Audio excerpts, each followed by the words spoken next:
I knew something was wrong the moment Marcus slammed the car door so hard the window rattled beside my face.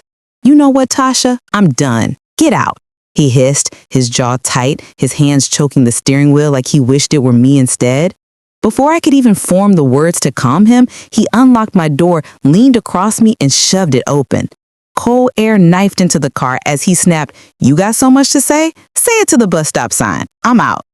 And just like that, my husband of 9 years left me standing on the cracked concrete, staring after his taillights as they sped away like the last bit of hope I had left. My body was trembling, part rage, part humiliation, part heartbreak, but mostly fear. I didn't have my purse. I didn't have my phone. He'd taken them both during the argument, claiming I didn't deserve to talk to him like that. I didn't even have bus fare, and I sure didn't have pride left after being kicked out of my own damn car like a stray. I wrapped my arms around myself as the wind slapped me. The bus stop sign leaned slightly to the left, as if even it was tired of holding people's burdens. Cars rushed past, splashing dirty water from the gutter. Folks in the passing seats glanced at me, curious, but not enough to care. Middle-aged black woman standing alone at night? Just another scene in a city that seemed too much. My chest burned, not from the cold, but from the truth sinking heavy in my bones. The man I built a life with would rather abandon me on the side of the road than apologize for calling me ungrateful for asking why money kept disappearing from our joint account. I blinked back tears. No, I wasn't going to cry in the middle of a public sidewalk like a woman who lost everything. But then a soft voice behind me said, "Baby, you look like you need a blessing." I jerked around. Sitting there on the bus stop bench was the tiniest blind old woman I'd ever seen. Her skin was deep and smooth despite her age, like someone who had lived a long life but hadn't let it harden her. Her silver hair was braided neatly down her back. She wore a long burgundy coat with velvet cuffs and held a polished cane with gold accents. How long you been sitting there?" I stammered. "Long enough to hear that man ain't worth a damn dime of your tears," she said, voice warm like a grandmother's Sunday kitchen. "Come closer, so I don't gotta yell my business up and down the street." I hesitated, but her presence felt steady, grounded, like the kind of woman strangers trust without knowing why. I stepped over. She turned her face toward the sound of my breath and tilted her head, her clouded eyes somehow seeing straight into me. She hummed. "You're shaking. Not from the cold, from the hurt." I swallowed hard. "He took my purse, my phone. I don't even know how I'm getting home." "Well, lucky for you," she said with surprising firmness, "my driver is on the way. And when he gets here, baby, I need you to act like you're my granddaughter." "What?" I blinked. She tapped her cane lightly on the cement. "Your husband left you. Mine left me years ago. Men leave, but God don't. And he sure didn't tonight." She reached out her hand, palm soft, trembling slightly. "Now, come sit. Lean in. Pretend we kin." I stared at her, totally thrown. I don't want to cause any trouble." "Oh, sweet child, you don't understand. Your husband is going to regret leaving you at this bus stop because I am the richest woman in this damn town, and sometimes God puts people where I can find them." My breath caught. "Richest woman?" She patted the bench. "Sit down before my driver pulls up and wonders why my grandbaby standing out here like a lost soul." My legs moved on their own. I sat beside her, the warmth from her coat brushing my arm. My mind raced with questions, but my heart felt something strange, safe, protected. Like maybe this moment, as strange as it was, wasn't an accident. She squeezed my hand gently. "Now," she whispered, "tell me your story before the car arrives. I can hear in your voice you're drowning in more than one kind of trouble." I opened my mouth to speak, but a sleek black sedan pulled up to the curb so quietly it felt like it materialized out of darkness. The driver stepped out, a tall man in a suit, and said, "Miss Davenport, we need to leave immediately. Your son just called. There's been a development." The old woman's expression tightened. "Get in the car, baby," she murmured to me. "Looks like you about to learn why everyone in this town fears my family name." My heart pounded. What kind of family? What kind of development? And what exactly had I just stepped into? As the driver opened the door and ushered us inside, Miss Davenport leaned toward me and whispered, This is where your life changes, but not everyone gonna like it. The inside of that car felt like stepping into another world. Warm leather seats, soft lights lining the ceiling, the faint smell of vanilla and cedar. I sank into the cushion like my body had forgotten what comfort felt like. Miss Davenport sat beside me, her posture small but commanding, like the kind of woman nobody dared second guess. Her driver, Jonathan, according to the nameplate on his suit, closed the door behind us with the quiet precision of someone who'd worked for her for decades. As he walked around to the front seat, I whispered, "Miss Davenport, are you sure it's okay I'm coming with you? I don't want to get in the middle of anything." "You already in it, baby," she murmured without turning her head, her clouded eyes facing forward. "God dropped you into my path at the exact second I needed two things, a witness and a granddaughter." My stomach tightened. "A witness for what?" She inhaled deeply, as though bracing herself. "You'll know soon enough." The car began to move, gliding through traffic like it had invisible privileges. Street lights streaked across the windows, flashing over my reflection. Swollen eyes, wind-tangled hair, and that hollow ache in my chest. I suddenly became painfully aware of how broken I looked sitting next to a woman dressed like old money wrapped in velvet. I cleared my throat. "You mentioned a development. With your son?" Her jaw set. Montrell, my eldest." She paused, running her thumb slowly over the gold handle of her cane. "I love him, but he has always loved power more than family." I didn't say anything. I knew that kind of love. It had the same scent as betrayal. She turned her face slightly toward me. "Now, tell me, grandbaby, what did your husband do? What ran you into my waiting arms tonight?" The question cracked something inside me. I stared at my hands, twisting them in my lap. We were already drowning. Bills, rent, the mortgage his cousin convinced him to take out on that investment condo, one we never even stepped foot inside. But I kept fighting. I worked double shifts, sold jewelry, cut back on everything. Then I started noticing withdrawals from our account. Little ones at first, then bigger. My voice trembled. When I asked him where the money was going, he told me I didn't trust him. But the truth is, he was helping his brother again, giving him thousands. Meanwhile, we were one missed payment away from losing our home. Miss Davenport sucked her teeth. "A man who steals from his own household to help grown kin is a child himself. He left me just because I questioned him, like I wasn't allowed to ask why our life was falling apart." "No, baby," she corrected softly. "He left you because he's guilty." My throat tightened. She wasn't wrong. Jonathan's voice floated back through the partition. "Miss Davenport, we're 5 minutes out. Your son is already at the manor." Manor. Not house, not home. Manor. Miss Davenport released a slow breath. "You ready to play along?" "No," I answered honestly, "but I'll do it anyway." Her lips curled faintly. "Good girl." The car turned into a long driveway lined with towering oak trees. Their branches arched over us like the entrance to some old money kingdom. At the end sat a mansion. No, a mansion didn't do it justice. It was a stone estate with wide marble steps, black iron balconies, and windows glowing warm gold against the night sky. Even through my fear, the beauty of it stole my breath. "Remember," she said, "you are my granddaughter, my heart, my joy. Anyone insults you, they insult me." We rolled to a soft stop. Before Jonathan could open the door, the front doors of the estate flew open. A man in an impeccably tailored gray suit stormed down the steps, his expression twisted with irritation. "Mother!" he snapped before she even stepped out. "Why did you rush home? You nearly scared me to death with that phone call." "Montrell," she said calmly, letting Jonathan help her out, "this is not a conversation to have outside." "Well, Then let's get inside so we can discuss this ridiculous.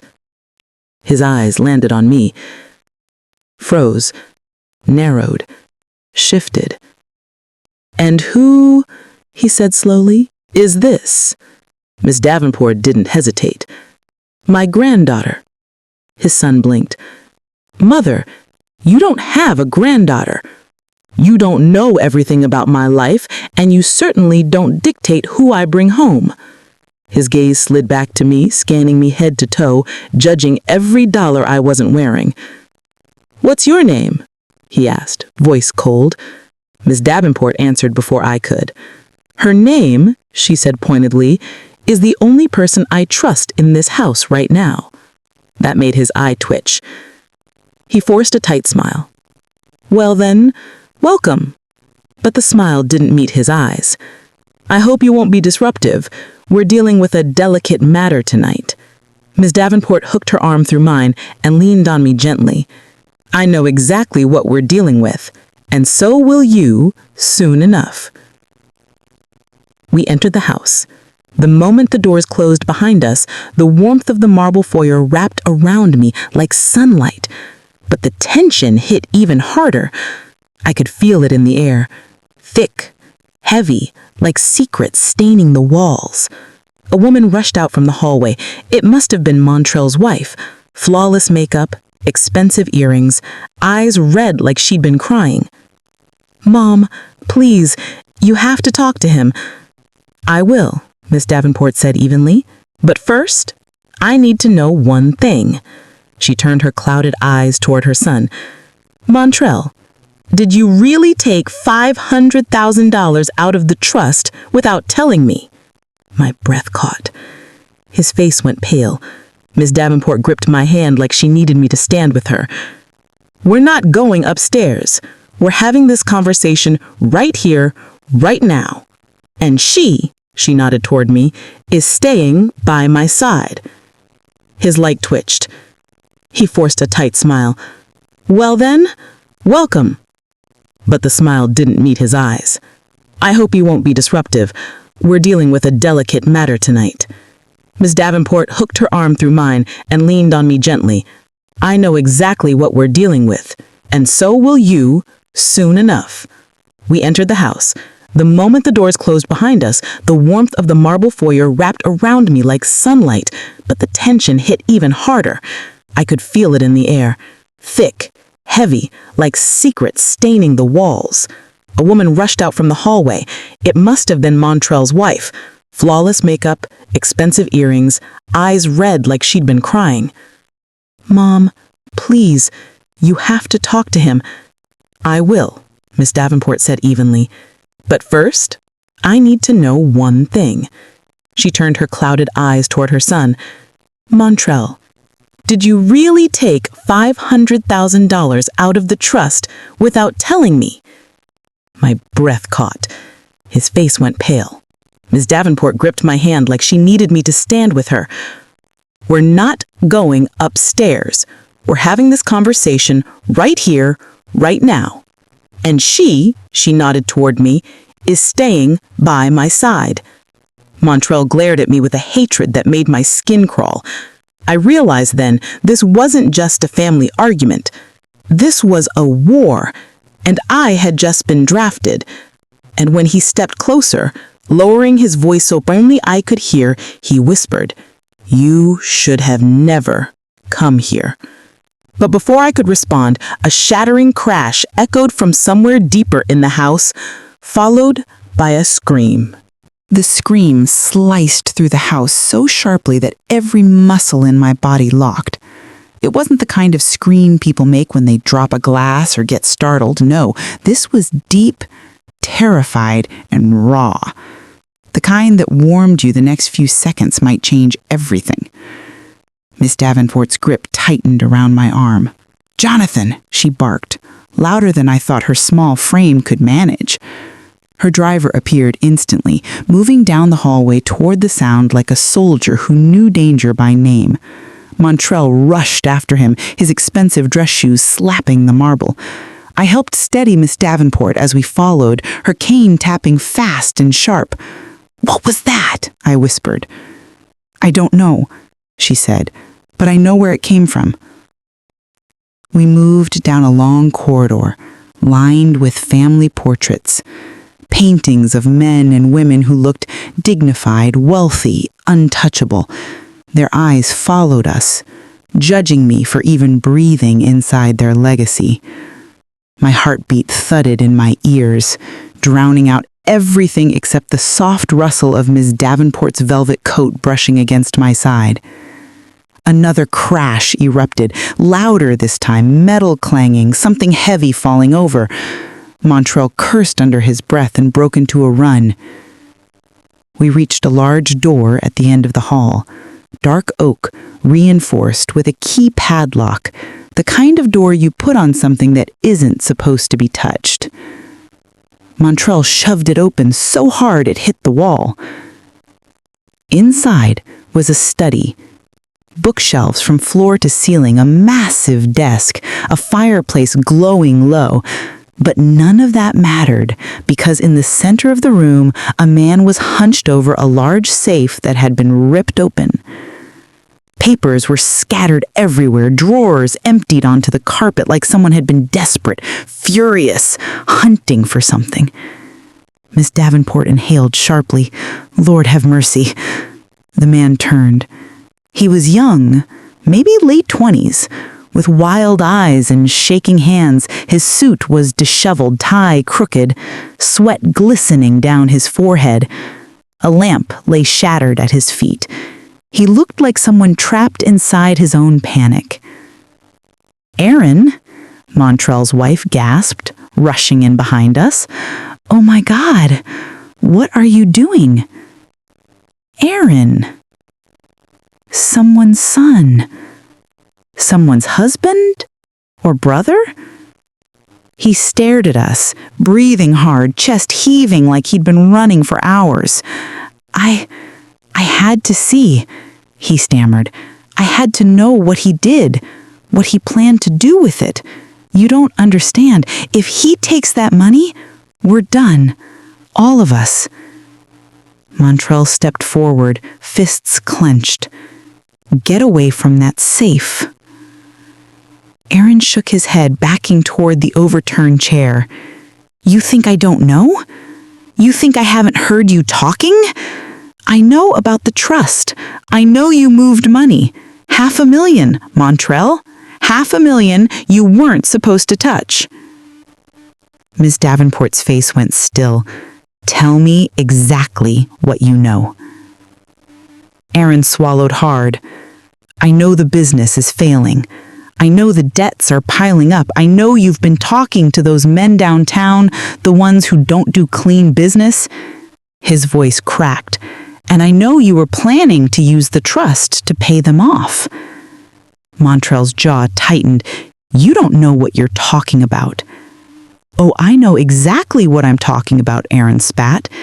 "You're gambling with this family's entire legacy, and you think hiding it from your mother will protect you?"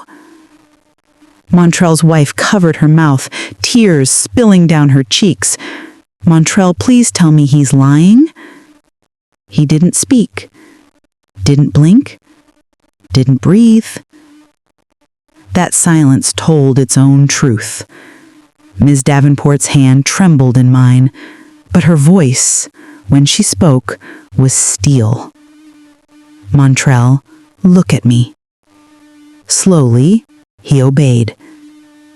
"You would risk everything your father built, everything I protected. You would steal from your own bloodline?" "I was going to put it back," he muttered. "No," she corrected sharply. "You were going to bury us." Jonathan stepped in between Montrell and Aaron, sensing the rising danger. Aaron suddenly wiped his face, looking at me for the first time, really looking. "Who is she?" he demanded. "My granddaughter," Ms. Davenport answered. Montrell scowled. "Mother." "She's here because I trust her," Ms. Davenport snapped. Aaron let out a bitter laugh. "Trust? You don't trust anyone, not even us." The room fell silent. Then Aaron, reached into his pocket, and my heart dropped. "Don't," Jonathan warned, taking a defensive stance. Aaron froze, but instead of a weapon, he pulled out a small flash drive. "This," he said, voice shaking, "is every document proving what Montrell did, every transfer, every signature, everything." Ms. Davenport inhaled sharply. Aaron held up the drive with trembling fingers. "And if something doesn't change tonight, I'm taking this to the authorities." Montrell's face twisted with fury. "You little—" Before he could finish, he lunged at his own family, at his own flesh and blood, straight toward Aaron, and straight toward the flash drive. I gasped and grabbed Miss Davenport's shoulders, pulling her back as the two men collided. Papers flew, furniture scraped across the floor. Jonathan tried to break them apart. Montrell's wife screamed again. The flash drive slipped from Aaron's hand and skittered across the floor, spinning straight toward me. It stopped at my foot, and every head in the room turned toward me at once.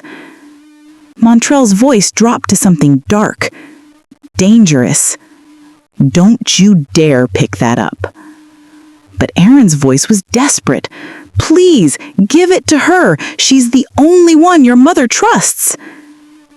Both men were trembling, breathing hard, waiting for me, waiting for my choice.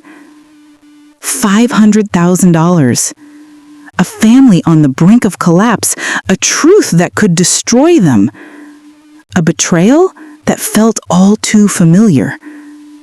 My hand hovered, and then footsteps thundered behind us.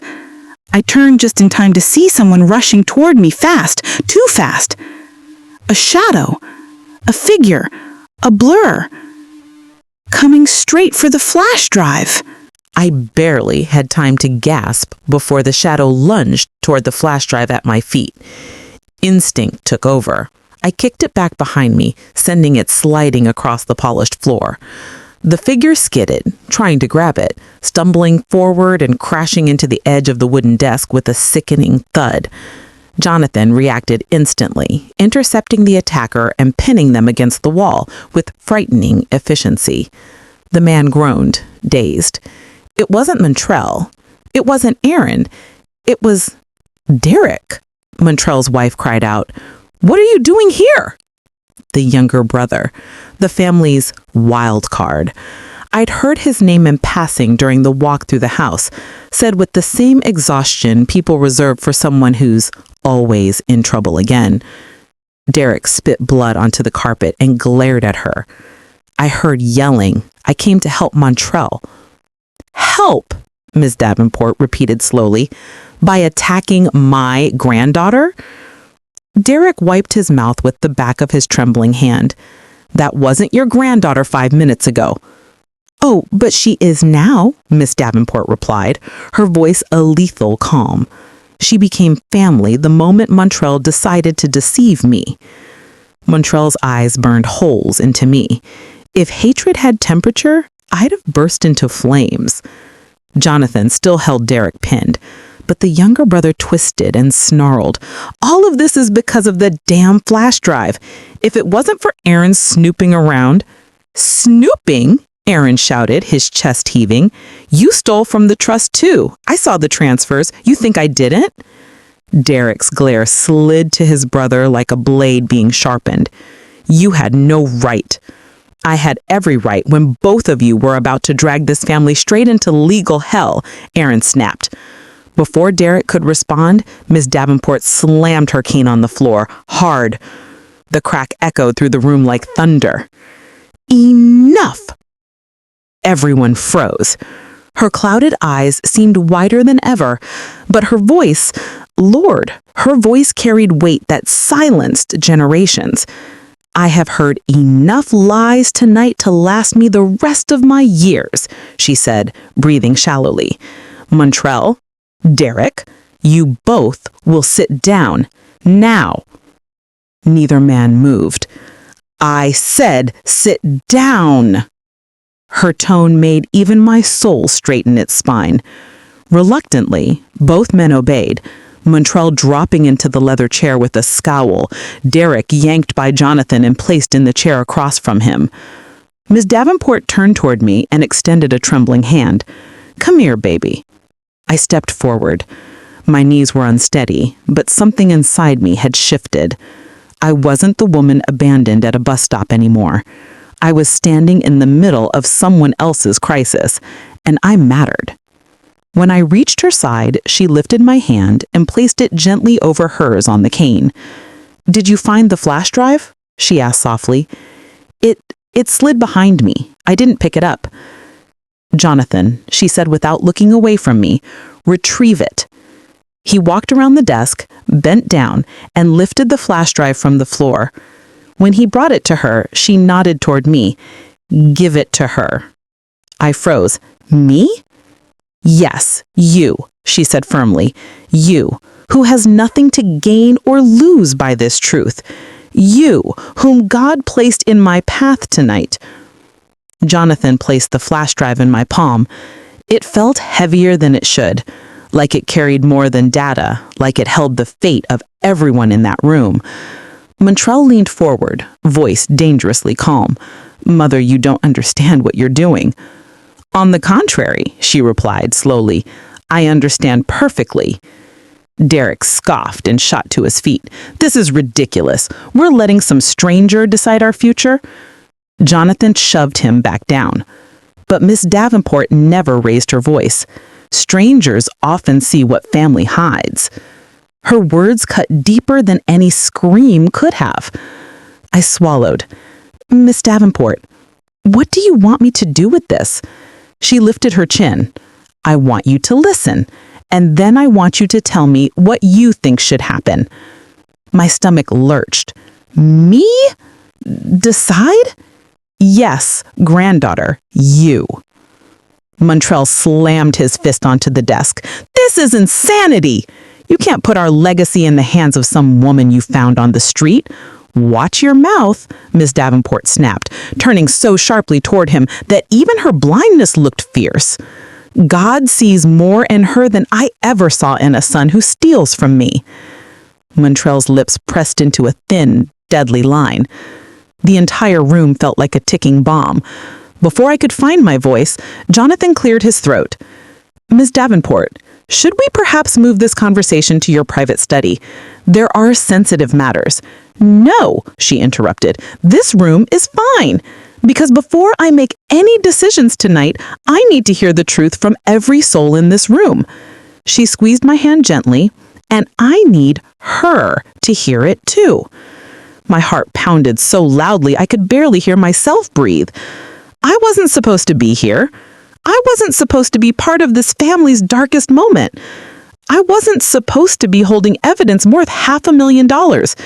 But I was. Miss Davenport took a shaky breath. "Jonathan, bring me the safe ledger." Montrell's eyes widened. "Mother, no." "Bring it," she insisted. Jonathan opened the damaged safe with effort, pulled out a thick, leather-bound ledger, and handed it to her. She placed her hand on it like it was scripture. Then her head tilted suddenly. Her breathing quickened. Her fingers trembled. "Ms. Davenport?" I whispered. She didn't answer. Instead, her cane slipped from her grasp and clattered to the floor. And before anyone could catch her, Ms. Davenport collapsed, right at my feet. The moment Miss Davenport hit the floor, everything inside me shut down. Sound, movement, thought. Like the world paused just long enough to let fear hollow out my chest. Then everything rushed back at once. "Miss Davenport!" I screamed, dropping to my knees beside her. Her body was limp, frighteningly still, her face pale under the warm glow of the chandelier. Jonathan moved faster than any man his size should have been able to. He knelt on her other side, 2 fingers pressed to her neck. Her pulse is weak, very weak. Montrell shot to his feet. "What did you do to her?" he shouted at me, like grief and guilt needed somewhere to land, and I was the easiest target. Before I could respond, Aaron shoved him back. "Don't start with that. She collapsed because you stressed her out." Derek, still bleeding from his lip, jumped in too. "This is your fault, Montrell. You and your damn greed." "Enough!" Jonathan barked, so loudly even I flinched. Silence fell. I slid my hands under Miss Davenport's shoulders, lifting her slightly. "Miss Davenport, can you hear me? Please, please stay with us." Her eyelids fluttered but didn't open. Jonathan pulled out his phone. "I'm calling emergency services." Montrell lunged forward and slapped it out of his hand. The phone clattered across the floor. "What the hell are you doing?" I shouted. "We can't call an ambulance, not with the state of this room. The safe is broken, documents everywhere. If authorities see this..." "You care more about covering up your crimes than helping your mother?" I roared. His face twisted. "You don't know this family. You don't know how things work." "No," I cut him off, trembling with fury. "But I know how a son should act when his mother is dying." Aaron grabbed Montrell by the collar. "Either you get out of the damn way, or I swear I'll..." Jonathan lifted his hand. "Stop. All of you." He turned to me. "We need to get her to her room. She has medication there. We keep a medical kit and oxygen tank on standby." For a moment, hope flickered through me. "Okay, yes, let's move her." But when we tried to lift her, her hand shot up and gripped my wrist. Everyone froze. She wasn't unconscious. She wasn't unaware. She was fighting.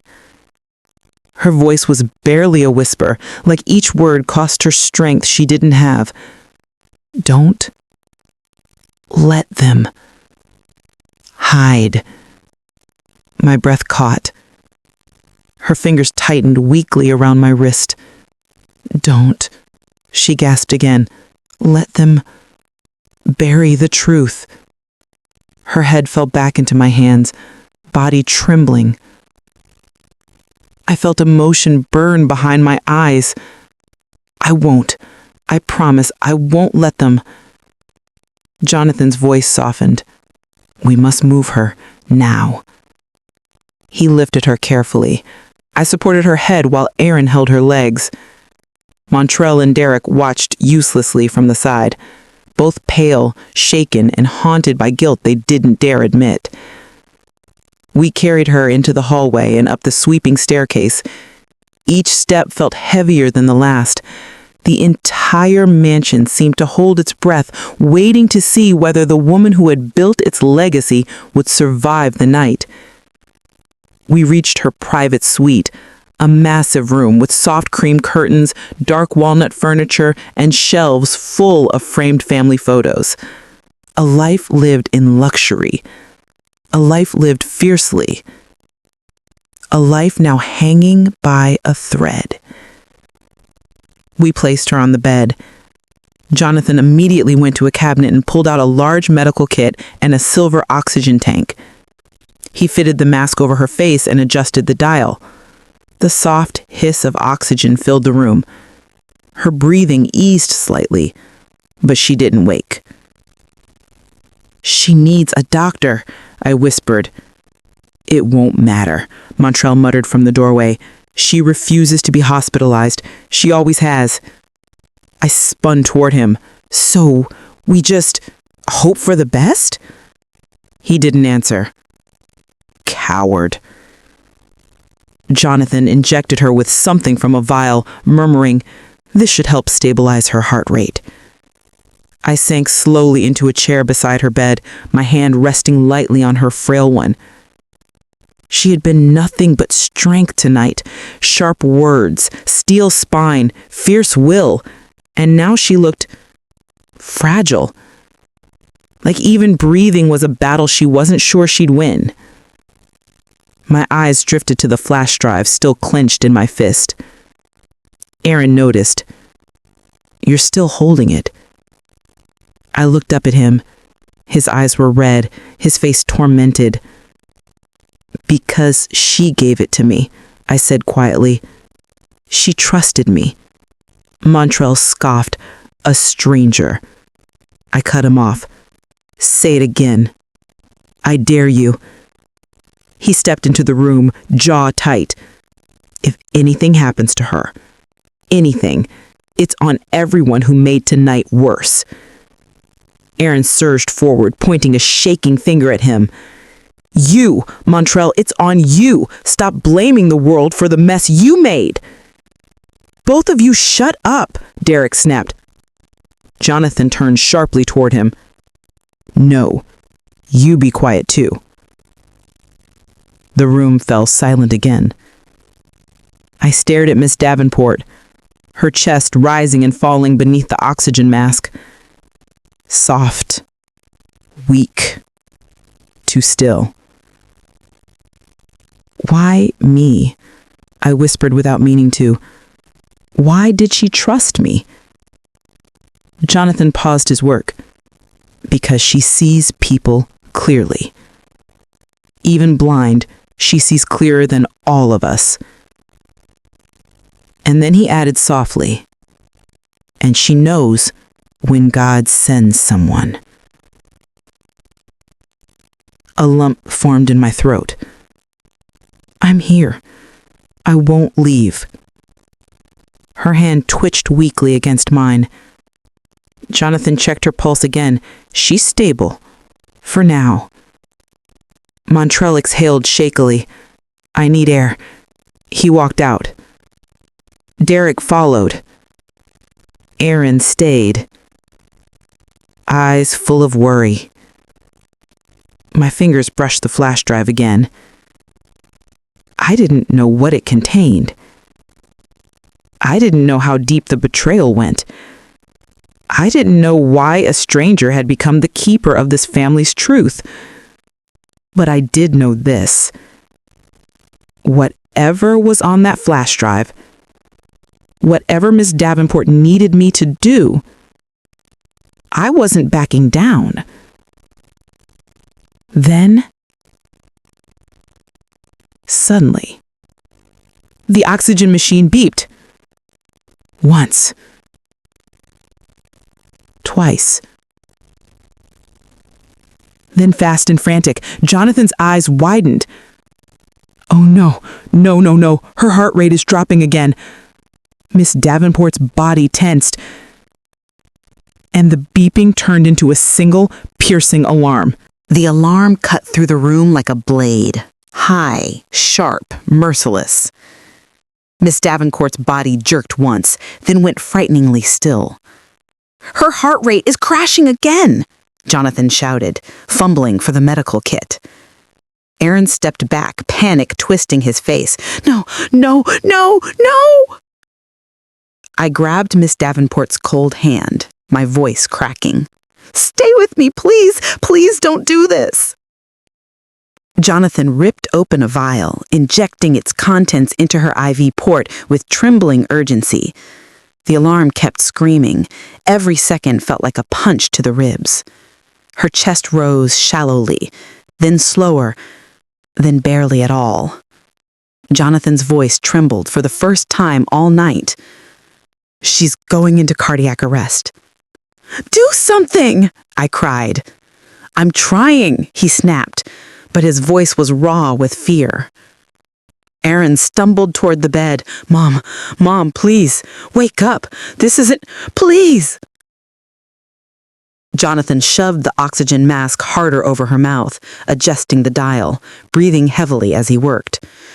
Come on, come on. The alarm didn't stop. Her pulse, vanishing. Aaron covered his face, sobbing. This can't be happening. Not like this. Not tonight. Jonathan positioned his hands over her chest. Move, he said sharply. I backed away, heart hammering. He began compressions, hard, rhythmic, desperate. 1, 2, 3. Breathe. He paused, tilted her head, forced air into her lungs, then started again. Aaron trembled beside me. Please, please, please. I couldn't breathe, couldn't blink, couldn't think. The door suddenly slammed open. Montrell and Derek burst in. "What the hell is happening?" Montrell demanded, voice cracking. "She's in cardiac arrest. Move back." Montrell staggered toward the bed, only for Aaron to shove him away. "Don't touch her!" Aaron shouted. Montrell's face crumpled. "No, no, no, Mom!" Jonathan paused just long enough to check her pulse. Nothing. The alarm blared louder. "Come on! Come back! Come back, please!" He resumed CPR, sweat dripping down his temples. His breath hitched. "Don't do this. Not to me. Not tonight. Not tonight. Not like this." And then, as if hope wasn't allowed to last in this house, the door slowly creaked open again. A figure stepped inside. Someone none of us had seen in years. Someone the Davenport family had sworn never to speak of again. Aaron's face drained of color. Montrell stumbled back. Derek swore under his breath. Montrell stiffened. I turned and faced the stranger. A tall man in a charcoal suit, eyes sharp, expression unreadable. His voice was calm, controlled, chilling. "Well, looks like I arrived just in time." Aaron whispered the name like a ghost. Adrian Davenport. The moment Adrian Davenport stepped into that room, the air changed. Not just shifted, changed. Like somebody had opened a freezer door in the middle of a burning house. Aaron's shoulders tensed. Montrell actually took a step behind Derek. Even Jonathan, who had just brought his mother back from the edge of death, stood completely still, jaw clenched, eyes cold. Me? I didn't know who this man was, but every instinct told me his presence meant trouble. The kind of trouble that doesn't knock. It walks in uninvited and smiles. "Y'all look like you just seen a ghost," Adrian said, his tone smooth, too smooth, "but I'm very much alive." Aaron's voice cracked. How did you even get in here?" Adrian lifted a brow. "I assume the same way any family member gets into the house they helped build." He scanned the room, gaze lingering on Miss Davenport's still body. "Is she stable?" Jonathan stepped forward, body tense. "You don't get to ask that." Adrian's eyes flicked to him. "Still dramatic, I see." Jonathan didn't respond. His silence spoke louder than his words. Derek glared. "We ain't seen you in, 10 years? And you just show up tonight?" Adrian smirked. "Perfect timing, right?" Something about him made my skin crawl. A man too confident, too smooth, too familiar with chaos. Montrell crossed his arms. "We told you to stay away. We meant it." Adrian's lips curved, and yet, here I am. Aaron moved closer to the bed protectively, his voice shaking. "Say what you came to say and get out." Adrian ignored him, turning his attention toward me. His stare was sharp, assessing, invasive. "And who," he said slowly, "is this?" My spine stiffened. Before I could speak, Jonathan stepped between us like a wall. "She's with me." Adrian tilted his head. "Since when do you bring strangers into family emergencies?" "She's not a stranger," Jonathan snapped. I swallowed hard, my heart pounding. I didn't know this family history, but the tension in the room felt like standing between two earthquakes. Adrian clasped his hands behind his back. "Relax. I'm simply asking." He glanced at me again with a knowing smirk. But she's interesting, I'll give her that. I hated the way he said it, like I was an object. Aaron's breathed sharply through his nose. Adrian, seriously, why are you here? Adrian finally exhaled, as if bored with their fear. I came because Mother's attorney called me. The room froze. Jonathan's eyes narrowed. That's impossible. The attorney has strict instructions, yes, Adrian cut in lightly, to notify all heirs if her condition worsened, and from what I heard downstairs, it worsened. Montrell shook his head. Mother cut you out of the estate years ago. Adrian chuckled. You wish. He slipped a hand into his suit jacket and pulled out a folder. That might have been true once, but she amended her documents 18 months ago. Jonathan's voice turned dangerously soft. You're lying. Adrian opened the folder, revealing crisp legal pages. See for yourself. No one moved. No one breathed. I stepped closer, carefully, trying to read the energy. Jonathan's jaw flexed. Aaron looked sick. Derek glanced at the papers like they were a bomb. Montrell said, You forged something. You always do. Adrian rolled his eyes. Please, I don't need to forge anything. Mother invited me back into the family. No one believed him. Not even him. But he kept talking. She told me she regretted pushing me away, said she wanted to make things right for everyone, equally.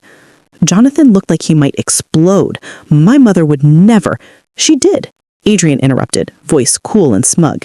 And she made sure her new will and trust reflected that. I'm entitled to my portion of the estate, and when she passes, don't finish that sentence, Aaron snapped, stepping forward. Adrian smiled faintly, still emotional, little brother. Aaron's fist balled. Jonathan placed a steadying hand on his shoulder, murmuring, Not now. Adrian kept talking, loving every second of their distress. In fact, he said casually, the attorney informed me that if Mother becomes incapacitated, I'll have temporary decision-making authority as the primary alternate. Jonathan glared at him. I'm the primary caregiver, and I'm the legal decision-maker, Adrian replied simply. That's not true, Derek growled. But Adrian just smoothed his tie. We'll see. He turned away from them and approached Miss Davenport's bedside. His expression softened, for a moment, then hardened back into something unreadable. You should have told them sooner, he murmured to her unconscious form. Aaron spat. Ain't that exactly why you're here? Adrian looked up, eyes cold. If I wanted her money, I wouldn't have waited until now. Montrell barked a bitter laugh. Please, you were born scheming. Adrian smiled grimly. And you were born jealous. The tension thickened into something dangerous. Jonathan finally stepped forward, ready to end this. You need to leave. This is not the time, not the place, and not the moment. Adrian opened his mouth, but then the monitor beside Miss Davenport beeped. Once, twice, a slow, irregular rhythm. Jonathan rushed to her side, her blood pressures dropping again. Aaron gasped, No! Derek grabbed the railing. Montrell cursed under his breath. I felt my stomach drop.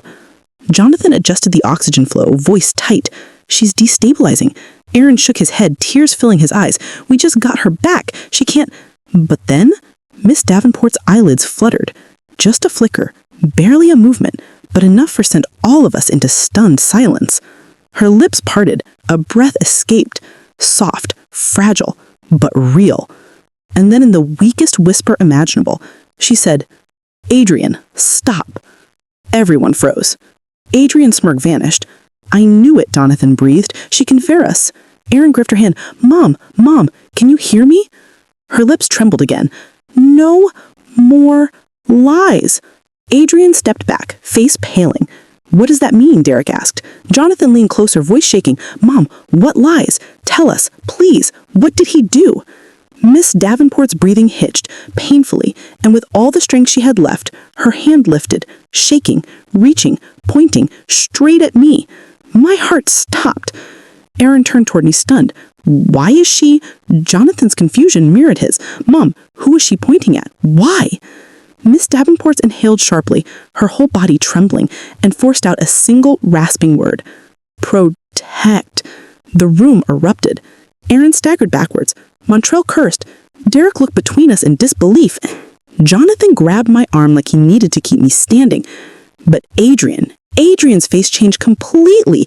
The mask cracked, fear flickered, real fear, then rage, then something darker I couldn't name. And in a voice colder than ice, he said, "She doesn't know what she's talking about."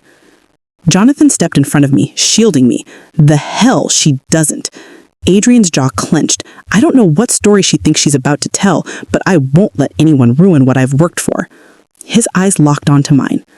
Threatening, warning, promising.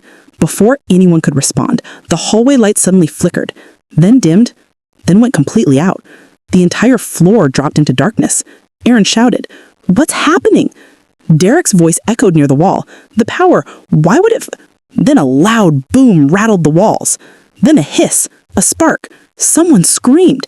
And through the pitch black, I felt, not heard, felt someone step behind me. Close. Too close. A whisper brushed my ear. "You should have stayed out of this." I spun around so fast I nearly slipped on the polished marble floor, but the darkness swallowed everything. I couldn't see who was behind me, couldn't make out a shape, a shadow, a breath, just heat, a presence, and the sound of my own heartbeat pounding like it wanted to escape my chest. "Who's back there?" Aaron shouted from somewhere in the room. "Everybody stay still," Jonathan barked. "We don't know what caused the outage. Nobody move until the backup kicks in." But the backup wasn't kicking in. And that terrified him more than anything. I stumbled backward, every sense on high alert. "Jonathan, someone's behind." Suddenly a hand grabbed my forearm. I gasped, but it was Jonathan. "It's me," he whispered. "Come here." He pulled me closer until I felt his chest against my shoulder. The smell of his cologne, clean, warm, and grounding, cut through the panic. "Don't let go of me, okay? Not in this dark." "Was that you who whispered to me?" "No," Jonathan said, voice low and deadly serious. "It wasn't me." Chills ran through my entire body. Somewhere to our left, Montrell cursed loudly. "I can't see a damn thing." Derek's voice followed. "I'm trying to use my phone light, but someone knocked it out my hand." "You see who?" Aaron demanded.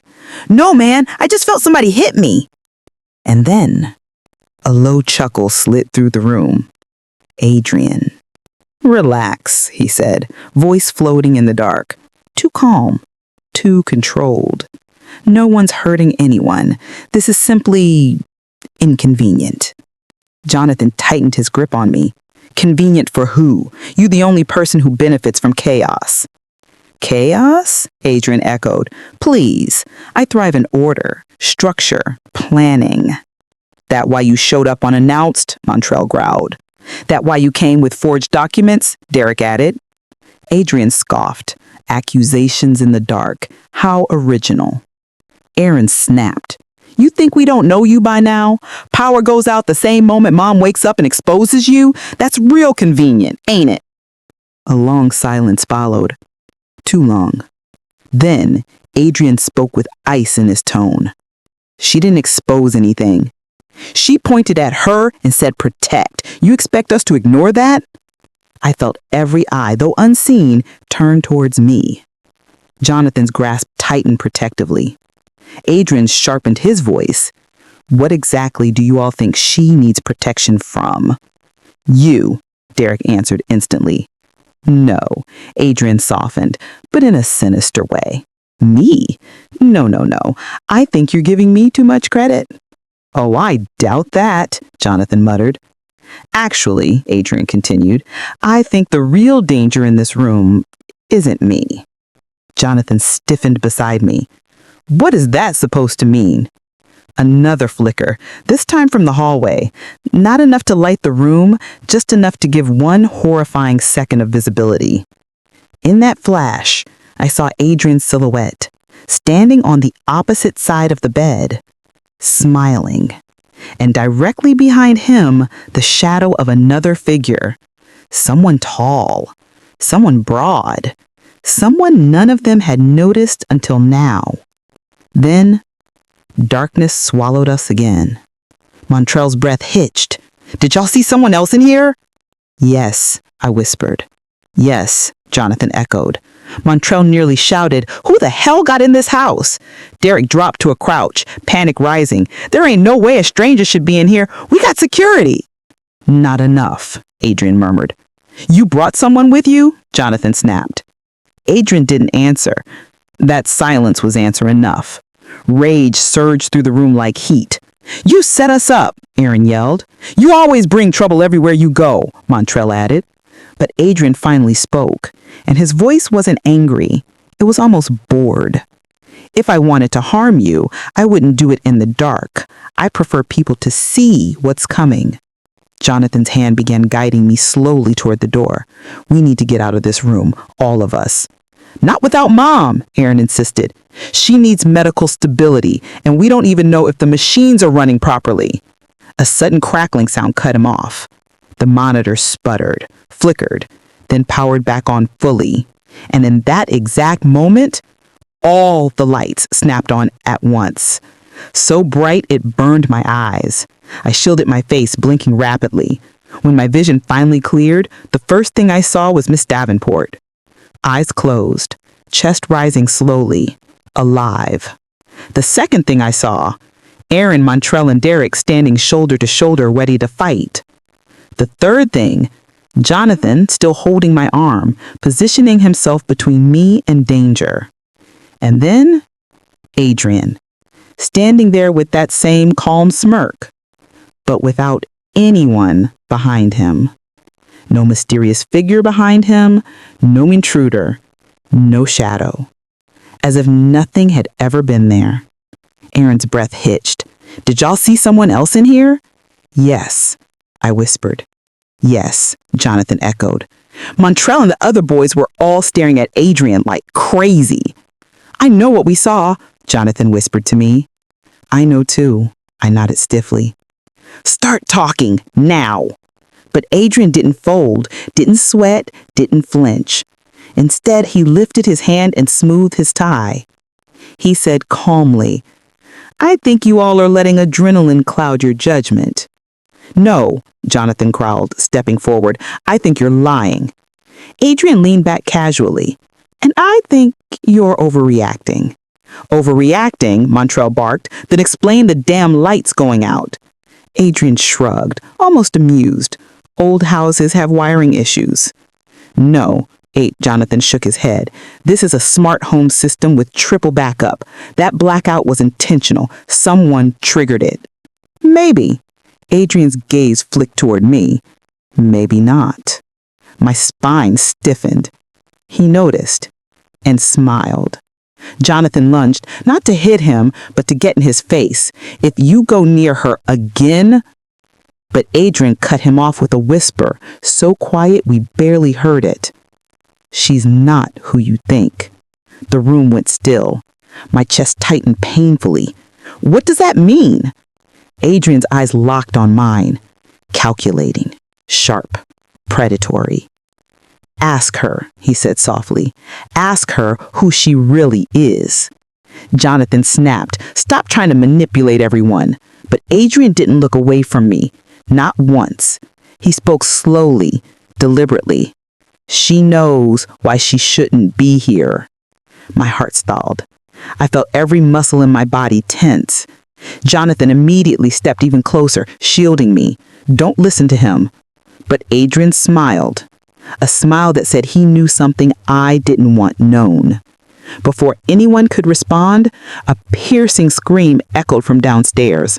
A woman's scream, terrified, raw, blood-chilling. Derek flinched. "Who the hell was that?"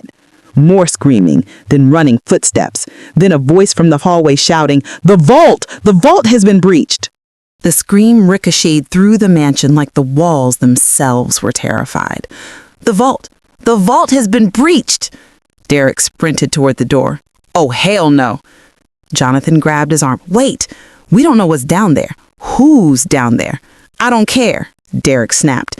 "Ain't nobody stealing from this house while we stand around scared."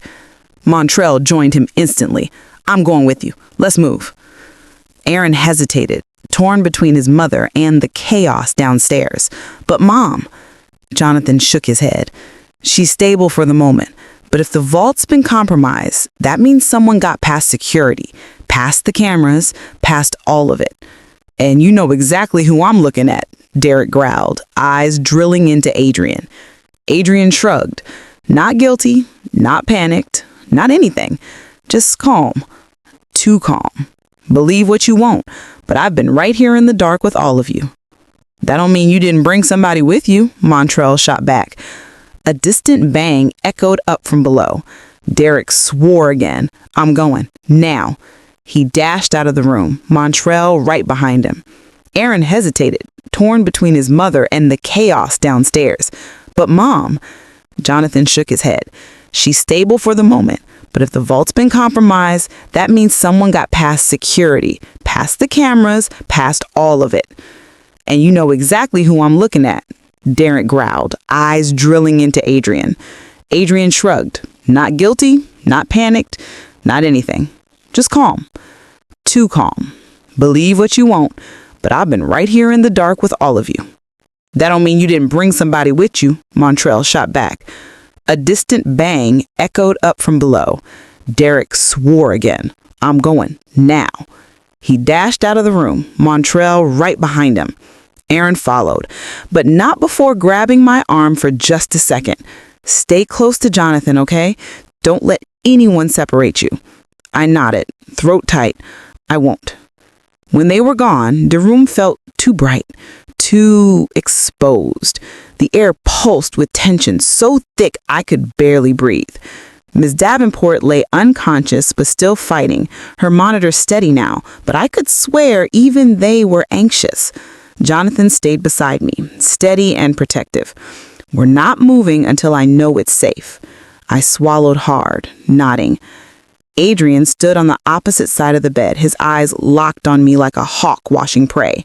I'd say this is quite the night, he murmured. Jonathan shot him a death glare. Shut up. But Adrian didn't. He stepped closer, not to me, but to Miss Davenport's bed.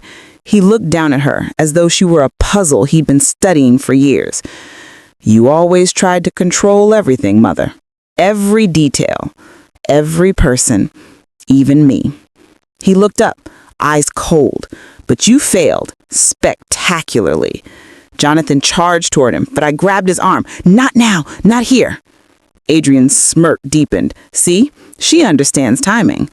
Jonathan almost snapped back, but then the mansion shook.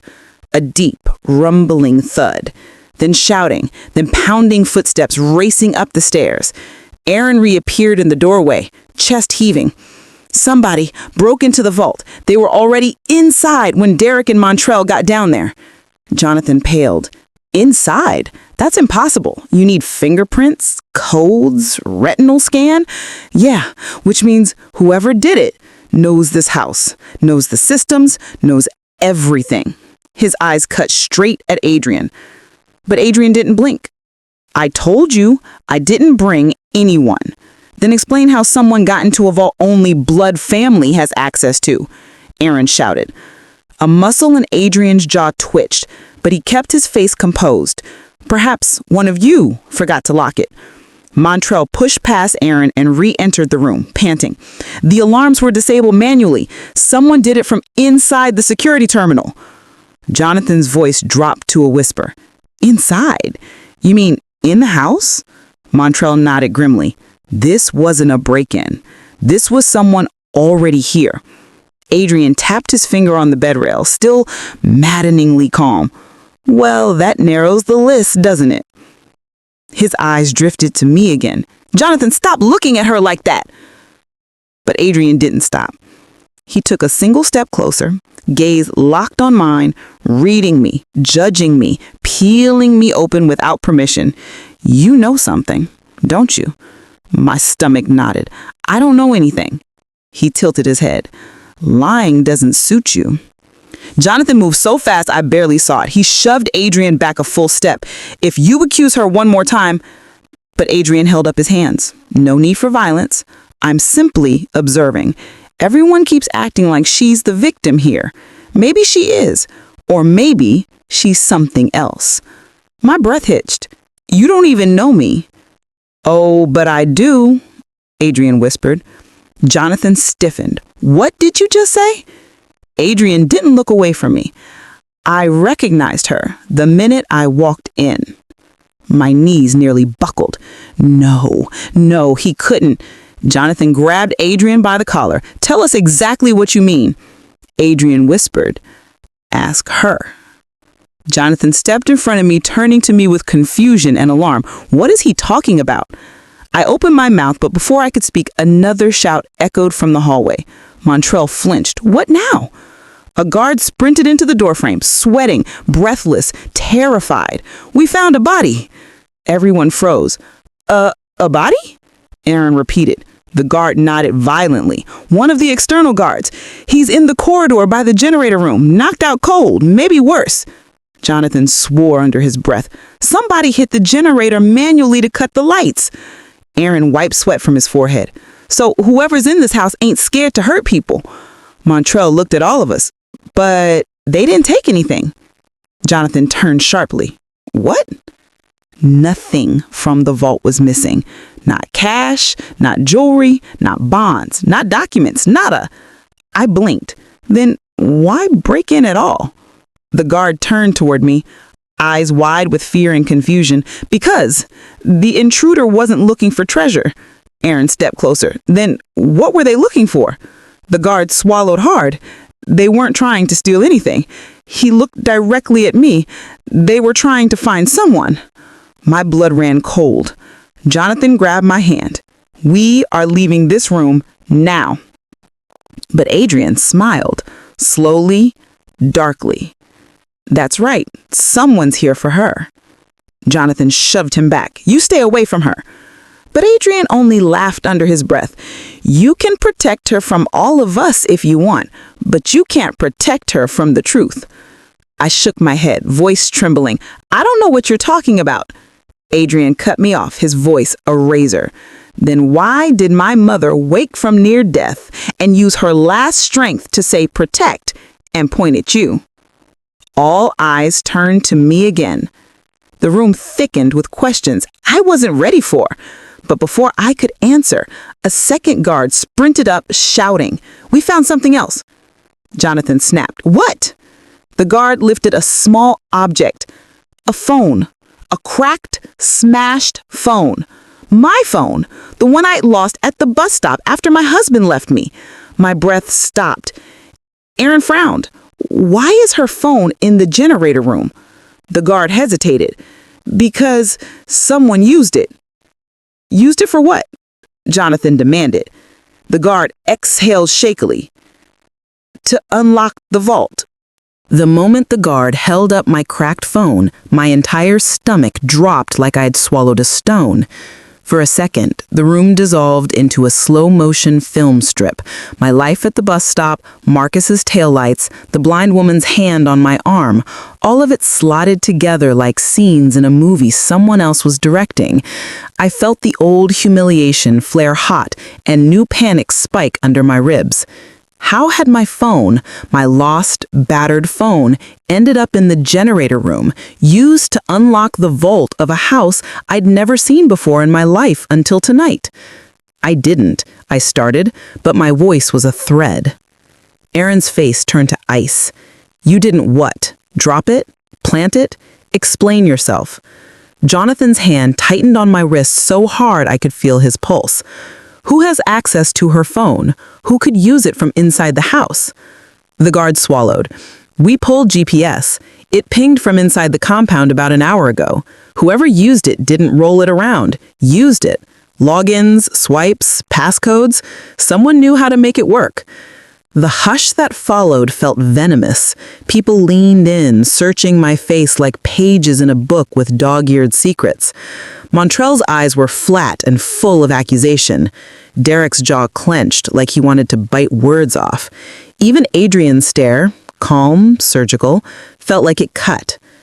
"I lost it at the bus stop," I said, the truth clumsy and loud. "My husband, he took my purse. He left me there. I didn't have it after that." Adrian swiveled towards me as if he'd offered me a key. "And yet someone used it, here, in my mother's house, to open the vault. You expect me to believe you're some innocent who's just been in the wrong place at the wrong time? My throat closed. Yes, I said, stubborn, because I had to be. I'm innocent. That look on Montrell's face told another story. Why would she lie? He asked himself aloud. Then louder, why would Mother point at her? Miss Davenport's whisper from earlier echoed between my ribs. Protect. And now her gesture hung like a verdict over me. I couldn't even say her name without my heart tripping. The guard continued. The usage time matches when Miss Davenport collapsed. Whoever used the phone went straight to the security app. They disabled cameras in the hallways and then accessed the vault controls. It was professional. Professional, Derek repeated. Bitterness washes his voice. So someone watched the house, knew the systems, knew when to move. Montrell's hand pounded the nearest table. So either one of us did this, or someone who knows us, someone with access. Out of the corner of my eye, I saw Jonathan's gaze flick to me and then away, like he was trying to read my face for cracks. I knew what his look said. You don't belong here. You don't fit. You're an anomaly to be examined, not a person to be defended. My first instinct, hide, curl, was gone. There was cold fury rising now beneath my fear. You don't get to make me your scapegoat, I wanted to say. You left me on a curb and then you pin this on me like I'm a paper target. But I didn't say it, because part of me asked the sharper question, who would benefit most from pointing at me tonight? The answer surprised me. The man who stood the most to lose tonight was Montrell. If those documents were exposed, if the trust was shown to be pilfered, he would be ruined. But who else stood to gain from making everything about me? Adrian, the man who popped in with a folder and a grin and the timing of a vulture. If he had legal claim, if he was positioning himself as the savior, deflecting suspicion onto a stranger would be the cleanest way to quiet the room. Why would anyone plant my phone? I asked quietly. Why not plant evidence that points to you or Montrell? My voice cracked on the last word. A hollow laugh escaped Adrian. Because planting a phone is surgical, makes the police suspect a random outsider, someone without ties to the family, someone desperate. He took a step closer, too close. Perfect misdirection. Derek spat on the floor like spit could wash away the doubt. Perfect misdirection for someone with old scores to settle. Aaron's fury, raw and human, focused on Montrell. You tell me if you took money or not. I need to hear it tonight. Either you stole or you're clean. If you're clean, let a search prove it. If you stole, then kill me. Honestly, I can't stand this not knowing. Montrell's laugh was sharp and empty. You'd throw me to the wolves to sleep better? After everything I did to hold this family? His words tried to wrap around the idea of sacrifice and duty like a blanket over a hole. Jonathan's voice cut through them, firm and urgent. Enough. We call the police, we hand over the drive and the phone, and we get a neutral party to handle this. He looked at Miss Davenport, who lay on the bed like a fragile accusation, calling everyone to confession. This is getting out of hand. Lockdown protocol. No one leaves until the authorities decide. Adrian's eyes flicked to the doorway, then to me, then back to the bed. You really trust the law to sift through this family? He asked quietly, almost pitying. There's too much that's informal in our line of work, too many favors, too many quiet exchanges. The law will not be kind. We're not doing this in the dark, Jonathan said. We need to record everything, for Miss Davenport's safety and her legacy. A silence settled, heavy as wet wool. I imagined Marcus's face across that silence, the man who left me with no money, no call, no word. Will he show up? Would he be blindsided at a revelation that could expose other men like him? Or was this a storm I had been blown into by someone using my small, vulnerable life as cover? I felt smaller than I had at the bus stop. Yet there was a strange gravity about me now. Miss Davenport had put a small portion of trust in me by handing me the flash drive. Tonight the universe had handed me a larger responsibility by letting me be the axis on which their secrets turned. Whoever did this, Adrian said, voice low, wanted three things: the ledger, the physical artifacts, and a distraction. Someone to scream and someone to accuse. Someone who looked like a lost bride of circumstance. My pulse thumped hot against my throat. And if I am the distraction, I said, more to myself than anyone else, what were they after that was so important it didn't leave the vault? Montrell's face flickered with an emotion deeper than anger, fear peeking through the cracks. The ledger has names, he said, names and paper trails that would drag half this city into court. And ruin us, Derek added in a voice that sounded miles away. Aaron sank to the chair like a man who'd been holding his breath too long. If we call the police, it'll come out. Lawyers, subpoenas, media, our family, our businesses, done. And if we don't call, Jonathan asked, we're covering a crime. We're complicit. The argument spun like a carousel of knives. I watched them swivel around the simplest fact. A phone, a flash drive, a dying woman's whisper, and me, torn between the life that had been and the life that might be. You, Adrian said, quick and sharp, can change this. Tell the truth about how that phone got here. Or tell a story so convincing we believe it. Your story will either save you or bury you. My palms were slick. I thought of Marcus's face, his hands on the steering wheel, his cruel shrug, his dismissal, and I tasted a slow, bitter resolve. I would not be a pawn in his house, in this mansion, or in anyone's ledger. If that meant I had to stand and make people hate me, and then swallow the hate and turn it into fuel, so be it. Okay, I said slowly, every word measured like a step across a thin sheet of ice. I lost my phone when Marcus left me at the bus stop. I told Miss Davenport that. I told her I had nothing. Someone picked it up. Someone could have used it. I don't know who. I don't know why it was used, but I know this. I did not come to this house tonight to intend to steal, to break, or to steal anyone's life. Montrell laughed them like a sound of glass breaking. Oh, how noble. You expect us to accept that. Adrian's smile returned. We'll see, but there's one last thing you should know. He paused, looking at Miss Davenport like a man reading an old forbidden page, then at me. You're lying by omission, he said. You remember something you're not telling us, or someone told you to forget. Memory is a fragile thing, darling.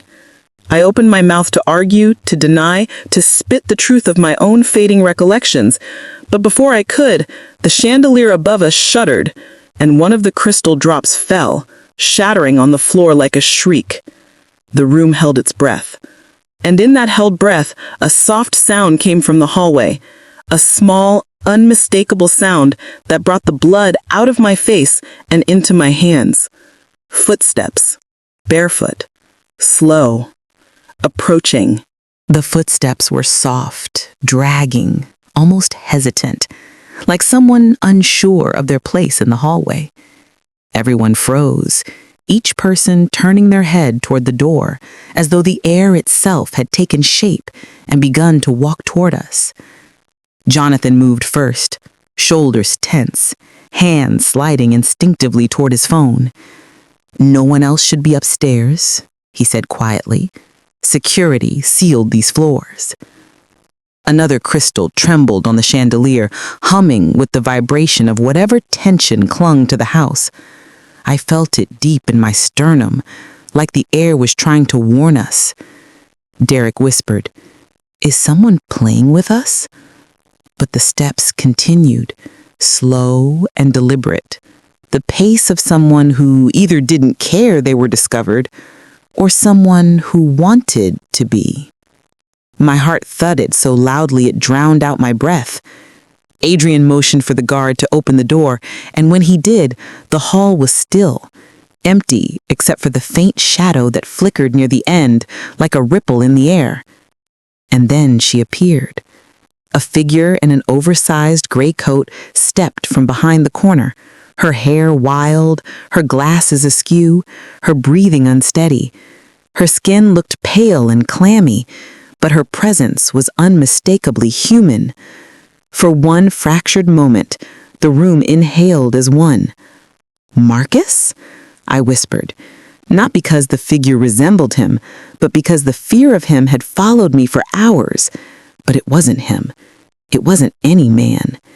It was a woman, middle-aged, fragile-looking, trembling.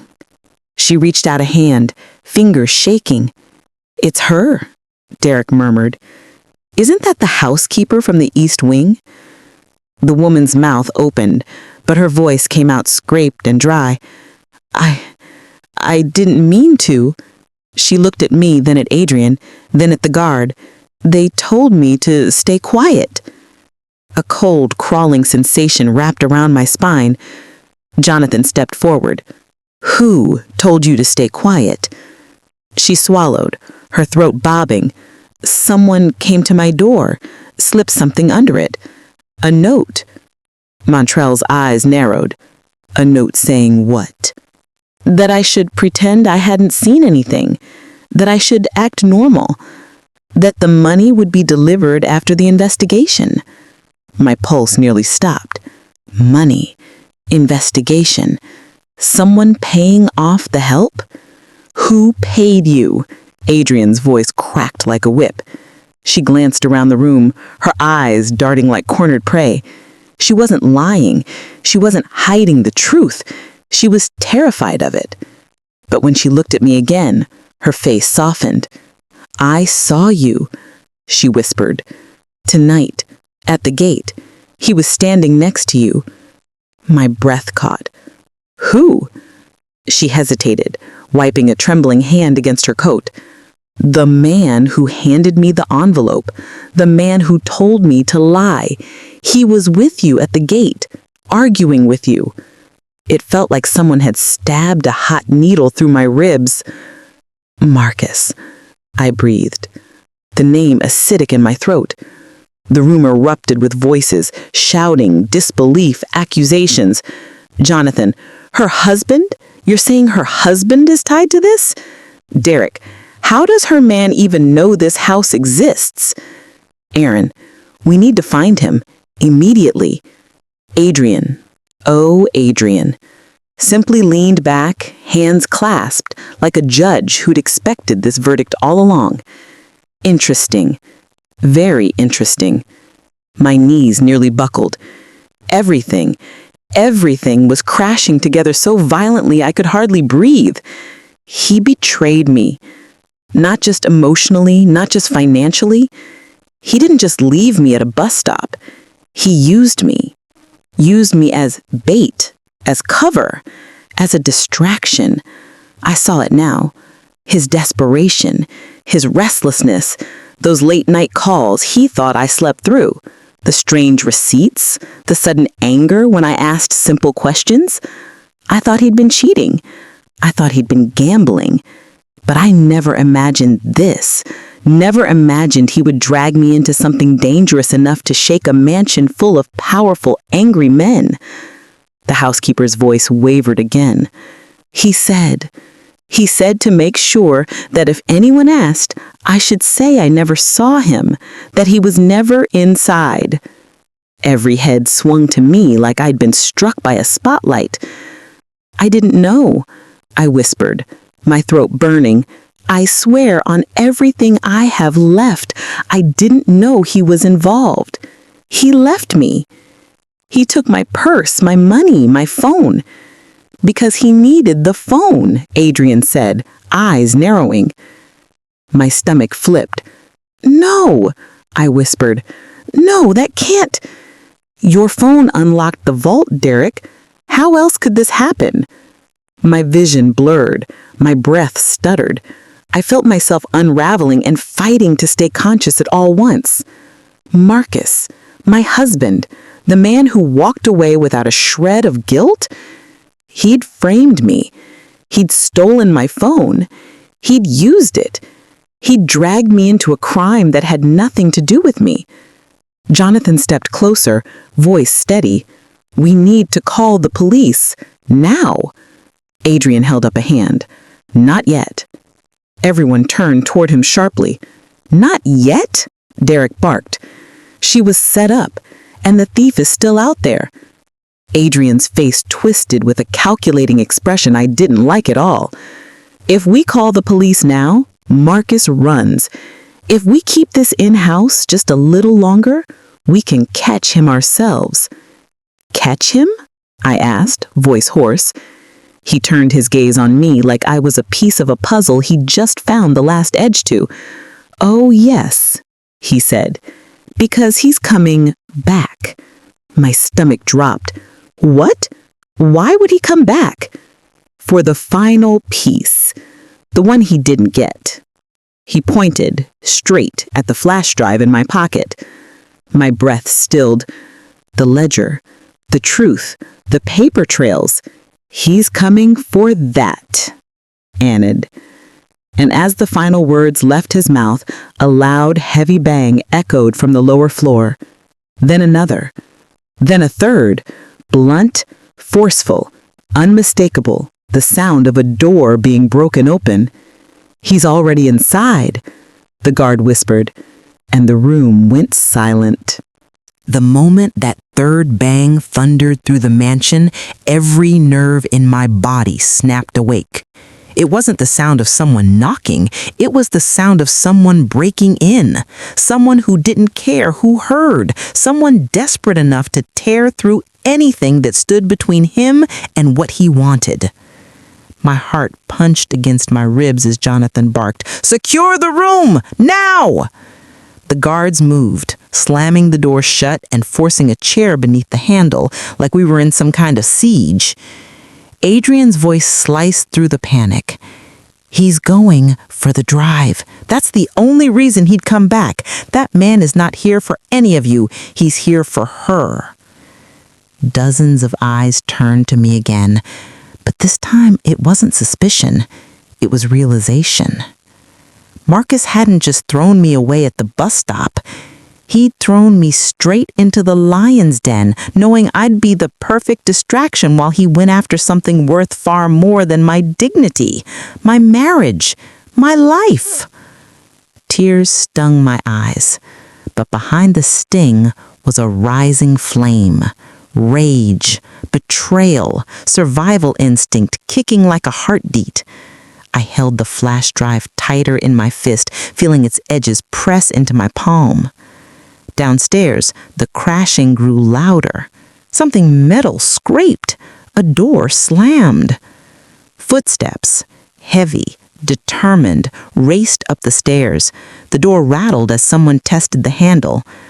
The housekeeper whimpered, shrinking against the wall.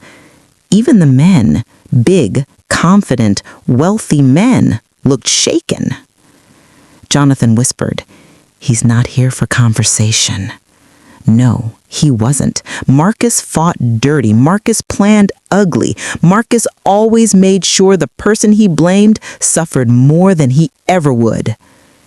"Give me the drive," Adrian said suddenly, hand outstretched. I stepped back, instinctively. "No." He blinked. "This isn't a debate. This is the only thing keeping me alive," I said, voice low but unshaking. "I give it up and I'm not leverage anymore. I'm a loose end." Silence, sharp, startled, ripened in the room. Then Derek whispered, "She's right." Adrian's jaw clenched, but he didn't argue. The footsteps grew louder, turning the corner toward the hall outside. The door rattled as someone tested the handle. Jonathan pulled me behind him with one arm. "Stay behind me. Whatever happens, don't." The door exploded inward. The chair snapped. Splinters flew across the room like sharp confetti. The guards stumbled back as the door crashed open, barely hanging on one hinge. Marcus stood there. My husband. His shirt stained with sweat, his lips split, his breath ragged, his eyes wild, not angry like before, not annoyed, not frustrated. This was something feral. "Where is it?" he growled, scanning the room. Not at me first, at the space behind me, at my pockets, at every possible hiding place. He didn't even see me as a person, just a tool, just access, just a way into a vault. "Marcus, how could you?" I whispered, stepping forward without meaning to. He snapped toward me, eyes narrowing. "You were supposed to be quiet. You were supposed to be gone. Why the hell are you here with them?" "Because you left me," I said, voice breaking, "with no money, no phone, no way home. You abandoned me at a bus stop." Because I needed the phone, he roared, the truth spilling out like gasoline. Because you were getting nosy. You were asking questions. I needed access, and you weren't going to hand it over. Adrian whispered, "There it is." The room remained frozen as Marcus finally noticed the bed, Miss Davenport lying still, the medical equipment, the family surrounding her. His face blanched. "You weren't supposed to be here. This wasn't about hurting her. I just needed the files, just the ledger, just enough to pay off—" He stopped short, caught by his own panic. "To pay off who?" Jonathan demanded. Marcus's eyes darted around, cornered by his own lies. "People who don't wait for payment plans." Derek muttered, "Lord have mercy." Marcus lunged straight at me. Jonathan moved fast, but Marcus was faster. His fingers snagged my coat, jerked me forward so hard my breath burst out of me. "Give it," he snarled in my face. "Give me the drive, or I swear." The drive dug into my palm as I held it tight enough to bruise myself. "You used me," I choked. "You used me like nothing." "You always were nothing," he hissed. That was the moment something inside me broke. Not the weak part of me, not the scared part. The part of me that had survived life before him. The part of me that knew how to rise. I slammed my knee forward with every ounce of strength I had. He folded with a howl. The flash drive slipped from my shaking hand, but I dove after it, catching it before his fingers could brush it. When I stood, Jonathan and a guard had Marcus pinned to the ground, his hands wrenched behind his back. He spat curses, kicking, screaming, "You're dead! You're dead for this!" But I felt nothing. No fear. Just release. Just breath. Just the sound of my own heartbeat reclaiming space in my chest. Jonathan looked at me, then at the drive in my hand. He called the police. "Now, it's over." Marcus thrashed as handcuffs clinked. "You think she's innocent? She's part of this. She's been part of everything. Save it for the detectives," Adrian said, waving him off like a broken toy. Within minutes, the house filled with officers, statements, and evidence bags. Marcus screamed my name, demanded I save him, begged, cursed, tried to twist the story into something familiar and manipulative. But when they dragged him away, I didn't move, didn't speak, didn't cry. I stood tall, bruised, shaking, but whole. For the first time in years, whole. When the chaos settled, Miss Davenport stirred. Her eyelids fluttered open, just barely, but enough to find my face. I knelt beside her bed, taking her frail hand gently in mine. "I didn't betray you," I whispered, voice trembling. "I promise." Her lips parted, barely audible, weaker than breath. She whispered, "I knew." Just that. 2 words, a benediction, a final blessing. She closed her eyes again, resting peacefully as her son stepped closer, united for the first time that night. Jonathan placed a hand on my shoulder. "You saved more than yourself tonight." Adrian added, "You exposed a man who would have destroyed this whole family." But I shook my head.